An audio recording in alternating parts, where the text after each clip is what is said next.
ओम हर हर महादेव। आज मैं आप लोगों को मोक्षदा एकादशी व्रत कथा सुनाने जा रही हूँ। कथा करने से पहले आपसे अनुरोध करना चाहती हूँ कि यदि आप हमारे चैनल पर नए हैं तो कृपया करके लाइक करिए, सब्सक्राइब करिए, शेयर करिए और बेल आइकन को प्रेस कर दीजिए, सारी नोटिफिकेशन आपके पास जाती रहे।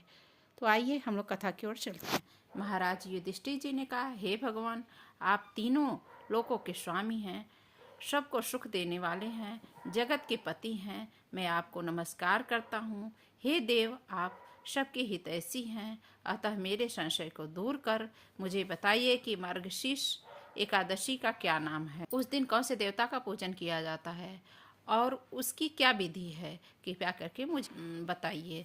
भक्त वत्सल भगवान श्री कृष्ण कहने लगे कि धर्मराज, तुमने बड़ा ही उत्तम प्रश्न किया है। इसके कहने से तुम्हारा यश संसार में फैल जाएगा। मार्गशीर्ष माह के शुक्ल पक्ष की एकादशी अनेक पापों को नष्ट करने वाली होती है। इसका नाम मोक्षदा एकादशी है। इस दिन दामोदर भगवान की पूजा किया जाता है। धूप दीप नैवेद्य से भक्तिपूर्वक पूजा किया जाता है। अब इस विषय में मैं एक पुराणों की कथा कहता हूँ। गोकुलपुर नाम के नगर में वैशानस नामक राजा राज्य करता था। उसके राज्य में चारों वेदों के ज्ञाता ब्राह्मण रहते थे। वह राजा प्रजा का पुत्रवत पालन करता था। एक बार रात्रि में राजा ने एक स्वप्न देखा कि उसके पिता नरक में हैं। उसे बड़ा आश्चर्य हुआ है। प्रातः वह विद्वान ब्राह्मण के पास गया और अपना स्वप्न सुनाया। कहा, मैंने अपने पिता को नरक में कष्ट उठाते देखा है। उन्होंने मुझसे कहा कि हे पुत्र, मैं नरक में पड़ा हूँ, यहाँ से तुम मुझे मुक्त कराओ। जब से मैंने ये वचन सुने हैं तब से मैं बहुत बेचैन हूँ। चित्त में बड़ी अशांति हो रही है। मुझे इस राज्य, धन, पुत्र, स्त्री, हाथी, घोड़े आदि में बहु कुछ भी सुख प्रतीत नहीं होता है। क्या करूं? राजा ने कहा, हे ब्राह्मण, देवताओं, इसके कारण मेरा सारा शरीर जल रहा है। अब आप कृपा करके कोई तप बताइए, कोई दान व्रत बताइए, ऐसा उपाय बताइए जिससे मेरे पिता की मुक्ति हो जाए। उस पुत्र का जीवन व्यर्थ है जो अपने पिता का उद्धार न कर सके। एक उत्तम पुत्र जो अपने माता पिता तथा 7 पूर्वजों का उद्धार करता है, वह 1000 पुत्रों से अच्छा होता है। जैसे एक चंद्रमा सारे जगत में प्रकाश कर देता है, परंतु 1000 तारे हो नहीं कर सकते हैं। ब्राह्मण ने कहा, हे राजन, यहाँ पास ही भूत भविष्य वर्तमान के ज्ञाता पर्वत ऋषि का आश्रम है। आपकी समस्या का हल वे जरूर करेंगे। ऐसा सुन करके राजा मुनि के आश्रम में गया।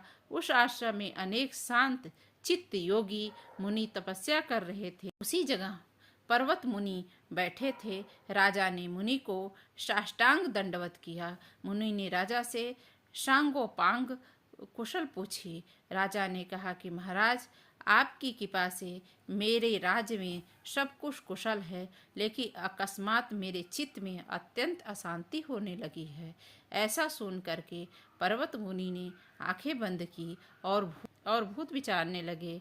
फिर बोले, हे महाराज, हे राजन, मैंने योग के बल से तुम्हारे पिता के कुकर्मों को जान लिया है। उन्होंने पूर्व जन्म में कामातुर होकर के एक पत्नी को रति दी थी। सौत के कहने पर दूसरे स्त्री को ऋतुदान मांगने पर भी नहीं दिया।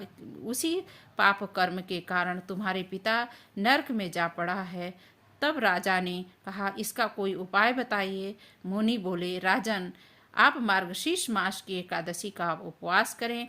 उस उपवास के करने से अपने पिता को संकल्प लें। इसके प्रभाव से आपके पिता अवश्य ही नरक से मुक्ति पा सकते हैं। मुनि के इस वचन को सुन करके राजा महल में आया और मुनि के कहने के अनुसार कुटुंब सहित मोक्षदा एकादशी व्रत किया। इसके उपवास का पुण्य उसने पिता को अर्पण कर दिया।